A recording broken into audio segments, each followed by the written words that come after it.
Geoinformatics, BISAT-N as it's popularly called, of Gandhinagar, Gujarat, to give us an introduction. Mr. Thakur, please. Very good afternoon.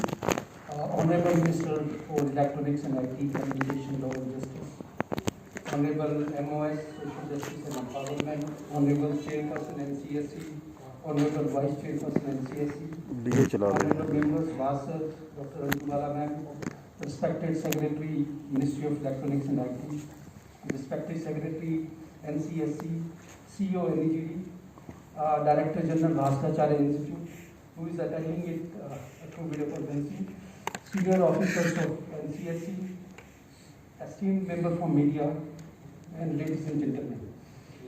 I will be giving the brief about this system which is being launched today, the processes, the features which have been included as part of this.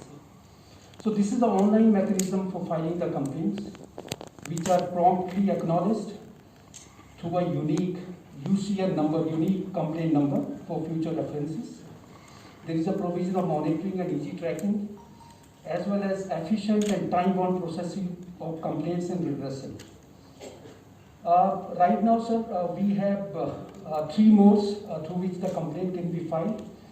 This is an online portal which is also mobile responsive. We have also made a provision of facilitation center at NCSE, state offices of NCSEs, and I was told that common service centers which are located in rural areas, around 4 lakh of them, will also be used for where people can go and then file the complaint, which can be uploaded to this online system, which is coming in person, post, email, or some issues being reported in social media or newspaper. Sir, the user registration is user registration and entire process of filing the complaint is very simple. Honorable Commission wanted to keep it minimum in terms of key punching or data entry, so that is how it has been designed. So complainant has to register with his name, mobile number and email address, and he can set his password. So that is a registration process.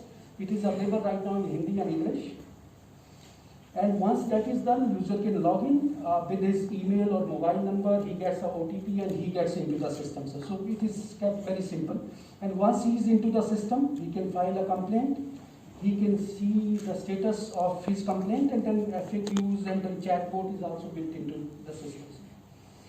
The filing the complaint, the registered user, in some cases probably now it will be CSC also, so they can file for themselves or they can file it for others also. Where here also we have kept a minimum provision of it, the details of the aggrieved person, address. Here also we are trying to hook everything through PIN number, so you put a PIN number and other locations will be filled automatically. And the type of complaints, whether it is atrocity or it is related to service matter or other economic matters. पर हमारे national commission for scheduled caste ये बढ़ता हुआ कदम उनको स्मरण करते हुए, उनको समर्पित करते हुए आज हम उस पोर्टल का लॉन्च करने जा रहे हैं, जिसका अभी विनय ठाकुर जी जो विशाल इनसे अभी उसको बता के भी गए, क्योंकि इसकी ज़रूरत भी बहुत महसूस की जा रही थी। और जिस दिन मैंने अपना ये कार्यभार संभाला था, तो मीडिया के मित्रों ने उसी दिन मुझे पूछा था कि आपके लिए चुनौती क्या है। तो मेरी सबसे बड़ी चुनौती मैंने रूप में यही कहा था कि आज के आधुनिक युग में जहां प्रधानमंत्री जी का एक विज़न पूरे देश में प्रौद्योगिक इस IT को विकसित करने में लगा है और माननीय मंत्री जी का विभाग इसको और लोगों तक पहुंचाने के लिए और कार्य को और गति देने के लिए लगा है, तो उसमें देश की सबसे बड़ी ज़रूरत आज IT की है। और उसमें सबसे आसान तरीका भी यही है कि इसलिए कहीं दूर दराज बैठे गरीब को आने जाने की सुविधा जहां नहीं होगी, वहां पर भी इसका इस्तेमाल हो सके। और इसीलिए मैंने कहा था कि सबसे पहला मेरा चैलेंज भी यही रहेगा कि हम इसका एक पोर्टल तैयार करेंगे ताकि देश के किसी भी कोने में बैठा हुआ व्यक्ति इसका उपयोग करके अपने अन्याय के खिलाफ लड़ता हुआ न्याय की गुहार ना लगाए, न्याय लेने तक पहुँचे। इसलिए हमने आज के इस पोर्टल का जो विधिवत, जिसका मंत्री जी अभी साथ को समर्पित पूरे देश को करेंगे, उसके लिए आज प्रयास किए हैं। और इसके लिए मैं धन्यवाद अपने सारे स्टाफ को दूँगा और विशेष रूप से हमारे सचिव सुशील कुमार जी का, जिन्होंने एक विभाग के साथ कांटेक्ट किया और उनके साथ ये सारी बातें पहुंचाकर इसको सफल बनाने में महत्वपूर्ण स्थान, इसको सहयोग दिया। हमारे स्टाफ में चाहे वो जॉइंट सेक्रेटरी हों, चाहे डायरेक्टर हों, एसओ हों, सभी ने पूरा सहयोग देकर इतने कम समय में भी, क्योंकि पहले तो आते हुए यही सोचते थे कि इसको पूर्ण कैसे करेंगे, मगर अधिकारियों के ये सबसे संपर्क के कारण ये बहुत जल्दी हम इसको आपके सामने प्रस्तुत करने जा रहे हैं। इसके लिए मैं सभी अपने विभाग के साथियों को मैं धन्यवाद भी दूंगा। और आज पूरा देश, जहां डॉक्टर बाबा साहब अम्बेडकर जी का जन्म दिवस समरसता के रूप में, जो माननीय अटल जी ने इसे समरसता दिवस के रूप में मनाने के लिए कहा, और पूरा देश इस डॉक्टर अम्बेडकर जी को जन्म दिवस को हम समरसता दिवस के रूप में मनाते हैं। और इसकी प्रख्याति इतनी हुई है कि आज विदेशों में भी इसका स्मरण हो रहा है। और आज ही किसी मेरे मित्र ने मुझे न्यूज़ की कटिंग दी है कि ब्रिटिश कोलंबिया में भी आज के दिवस को इक्वलिटी डेज के रूप में आज घोषित किया है। और मुझे ये खुशी हुई है कि भारत सरकार के प्रयासों को आज पूरे देश विदेश में प्रख्याति मिल रही है।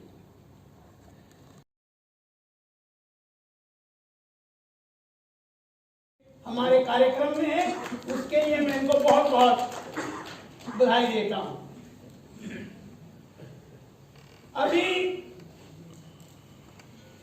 हमारे आदरणीय विजय सांपला जी इस बात का वर्णन कर रहे थे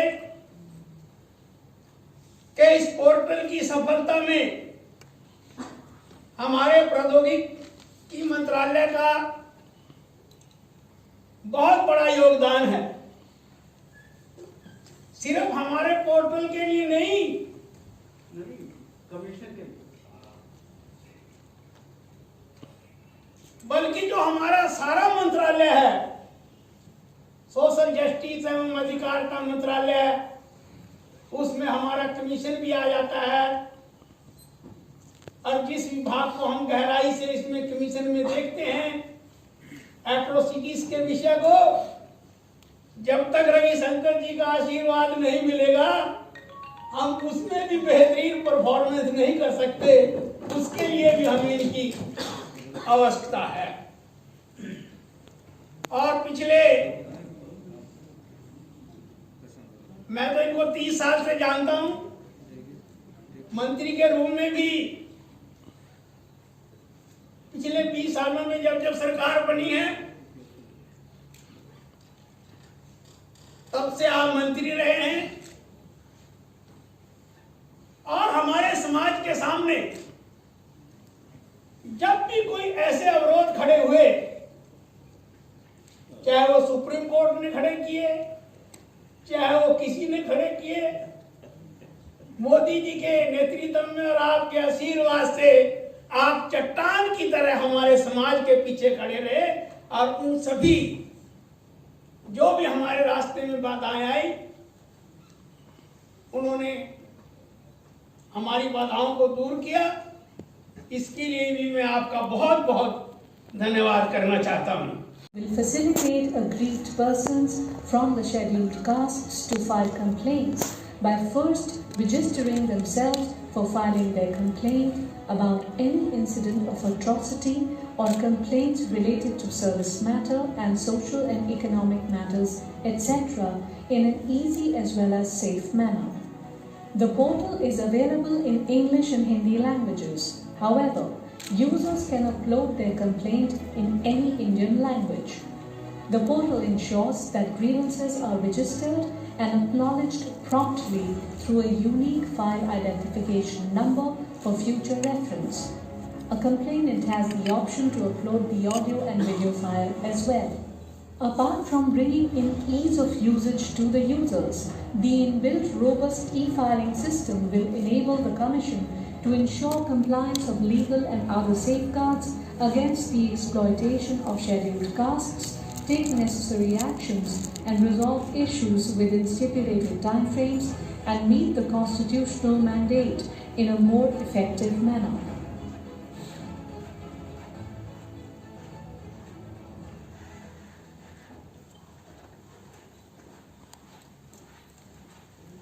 I would now request Honorable Minister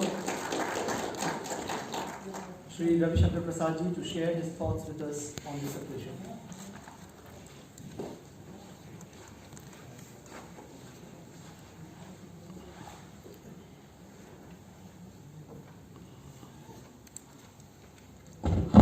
Bharat सरकार के सम्मानीय राज्य मंत्री आदरणीय रतनलाल कटारिया जी,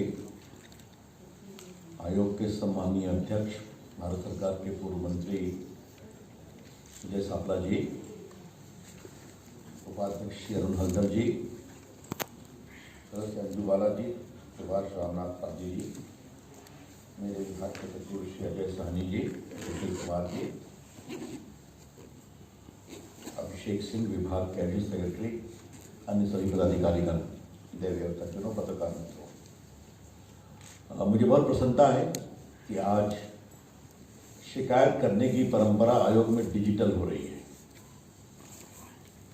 यही तो है डिजिटल इंडिया। योग्य संविधान निदेशक भी थे, उसको कभी नहीं भूलना चाहिए। मुझे याद है कि उनका एक बहुत महत्वपूर्ण पैम्फलेट मैंने पढ़ा, मुंबई में पढ़ते थे, नो प्यून नो वाटर, क्योंकि स्कूल में पढ़ते थे तो बाकी सब तो खड़े में पानी पीते थे, और जितने उनके वर्ग के बच्चे आते थे उनके लिए चपरासी 2 बार बाहर पंक्ति बैठा करके बाल्टी से पानी गिराता था। उस दिन वो छुट्टी पर था तो प्यासे रह गए।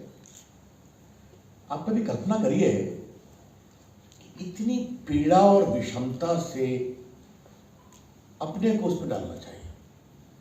क्योंकि मैं जब पटना में वकालत करता था सापला जी, मैं ह्यूमन राइट एक्टिविस्ट भी बना था, पार्टी में दोबारा सक्रिय विद्यार्थी परिषद के बाद, और मैंने उस विषमता को जमीन पर देखा है।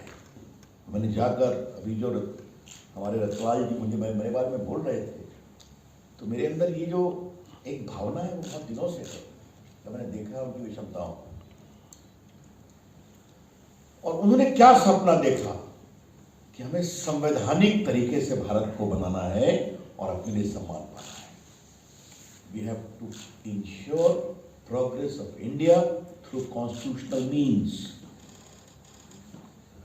और उस संविधान की 3 बातें हमेशा ध्यान रखनी चाहिए। फ्रीडम भी है, लिबर्टी भी है, लेकिन इक्वालिटी भी उतनी ही जरूरी है। जब तक समानता नहीं होगी तब तक स्वतंत्रता मजबूत नहीं होगी। और अगर हिंदुस्तान के आम नागरिक को एम्पावर करना है तो विषमता को समाप्त करना चाहिए। ये जो भारत के संविधान की बहुत बड़ी सोच है ना, इसको समझना चाहिए। इसलिए मैं तो बार बार कहता हूं कि रतनलाल जी, आप और आपका विभाग, और सापला जी आपका विभाग, डॉक्टर अंबेडकर के जीवन दर्शन, उनका संघर्ष और उनके संकल्प को, और देखिए डॉक्टर अंबेडकर भारत को बहुत समझते थे। अगर आप देखें मौलिक अधिकार को, क्योंकि आज का अवसर है, मुझे लगा कि मैं अपने विचारों को आपके सामने साझा करूं, तो उन्होंने समाज के पिछड़े वर्ग जो हैं सबों को पढ़ाई के लिए भी रिजर्वेशन दिया, नौकरी का भी रिजर्वेशन दिया, लेकिन पॉलिटिकल रिजर्वेशन सिर्फ एसटी एससी को दिया।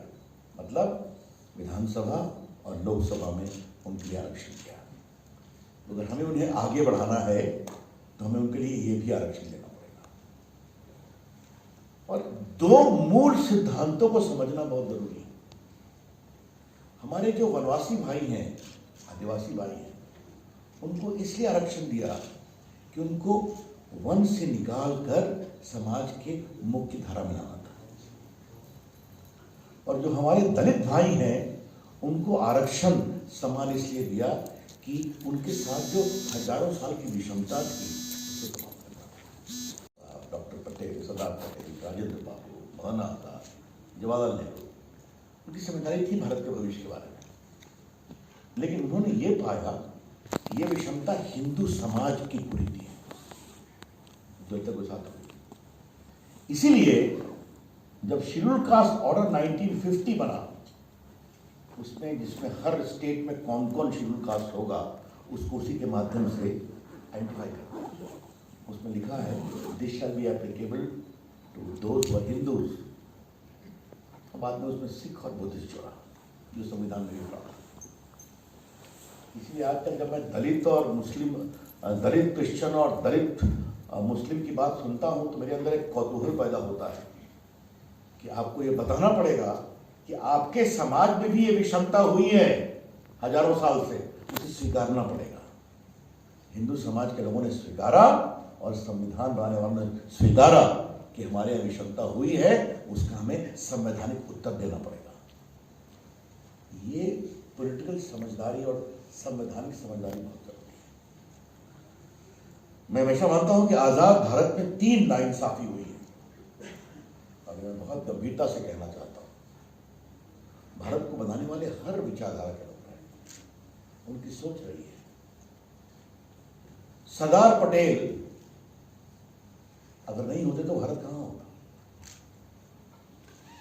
565 रियासतों में या 66 में सरदार पटेल 565 को हैंडल कर रहे थे, कोई समस्या नहीं है। नेहरू जी एक को हैंडल कर रहे थे, कश्मीर को समस्या थी, अभी कुछ दिन पहले खत्म हुई है। अब जब भारत अगले साल 75 ईयर्स होगा तो भारत की नई जनरेशन्स को भारत के इतिहास को ऑब्जेक्टिवली समझने का अवसर देना चाहिए। तुम तय करो किसने सही किया, किसने गलत किया। सरदार पटेल मरे 1950 में, उनको भारत रत्न मिला 1991 में। ये कैसी नाइंसाफी है भाई? ये वाज द प्राउड जीवन ऑफ इंडिया। डॉक्टर अंबेडकर मरे 1956 में, उनको मिला भारत रत्न 1989 में। क्यों भाई? उससे बड़ा कोई भारत रत्न हो सकता है क्या? और मौलाना आजाद मरे 1959 में और उनको मिला भारत रत्न 1992 में। अब 89 में किसकी सरकार थी, कौन प्रधानमंत्री थे, मुझे आपको नहीं। शायद अगर परिवार के प्रधानमंत्री हुए होते तो ये काम भी आगे अटल बिहारी वाजपेयी की सरकार को करना पड़ा, तो लोग नायक जयप्रकाश जी को उन्होंने भारत रत्न दिया। मुझे लगा कि साफला जी आज का दिन, ये मेरे मन की पीड़ा थी, इसको मैं शेयर करूं इस मंच से। इसीलिए भारत के संविधान को बनाने वाले डॉक्टर बाबा साहब अम्बेडकर की सोच क्या थी, वो देश को किस तरफ ले जाना चाहते थे, ये समझना बहुत जरूरी है। और आज मैं हमेशा कहूंगा कि उस आंदोलन के माध्यम से हमारे देश के दलित समाज को जो अवसर मिला है, जैसे वो आगे आए हैं, इससे बहुत संतोष होता है। चाहे वो आपके ब्यूरोक्रेसी में हो, पॉलिटिक्स में हो, बाकी हो, और आजकल तो एंटरप्रेन्योरशिप में भी बहुत काम हो रहा है। मैंने आपसे कहा सापला जी, कैसे लोग का भी सम्मान होना चाहिए। मैंने मिलिंद कामले की चर्चा की आपसे। दलित ने चेंबर ऑफ कॉमर्स, मेरे अच्छे मित्र हैं। मैं आप लोगों को बताना चाहता हूं कि उनकी कहानी क्या है, बहुत रोचक है। वो जूनियर इंजीनियर थे, रिजर्व कोटा से आए थे, तो कंस्ट्रक्शन काम में सैकड़ों करोड़ पेमेंट करते थे। तो उन्होंने पिताजी से कहा कि मैं भी कुछ बिजनेस करना चाहता हूँ। पर तुम पागल हो, 22 साल में इंजीनियर बन गए हो, चीफ इंजीनियर बन जाओगे। पिताजी शिक्षक थे, बहुत लड़ाई हुई, उन्होंने एक दिन रिजाइन कर दिया। पिताजी ने कहा गेट आउट, तो मेरे बड़े बेटे वही सब करते हो, बाहर चले गए। मैंने उनसे पूछा, वो पद्मश्री हैं, मैंने उनसे पूछा कि आप वापस घर कैसे लौटे? कहा जिस दिन मेरा टर्नओवर 100 करोड़ हो गया तो मैं अपने मर्सिडीज बेंज गाड़ी में पिताजी से मिलने गया कि पिताजी बिना रिजर्वेशन के देखिए मैं कहाँ पहुँच गया। उसका तो उन्होंने बनाया दलित इंडियन चेंबर ऑफ कॉमर्स, जिसमें जो दलित एंटरप्रेन्योर्स हैं उनको वो आगे बढ़ाते हैं। मैं उनसे मिलता रहता हूँ। आज देश के ऐसे आंदोलन को और मजबूत करने की आवश्यकता है। तो रतन लाल जी और सापला जी, आप लोगों से मैं आग्रह करूँगा कि ऐसे लोगों को स्थान मिलना चाहिए। अच्छी बात है आज का ये पोर्टल बना है। देखिए, आपने मेरे विभाग को, मुझे, मेरे पदाधिकारियों को बहुत अच्छी उद्गार प्रकट किया, आपका धन्यवाद। ये समझना चाहिए कि डिजिटल इंडिया क्या है, और बहुत संक्षेप में मैं डिजिटल इंडिया के कुछ प्रमुख लक्षणों को आपके सामने रखना चाहता हूं। 14 में जब मोदी जी चुनाव लड़ रहे थे तो उन्होंने एक संकल्प दिया था कि अगर देश की जनता मुझे आशीर्वाद देगी तो मैं ऐसा भारत बनाऊंगा जहां IT + IT = IT।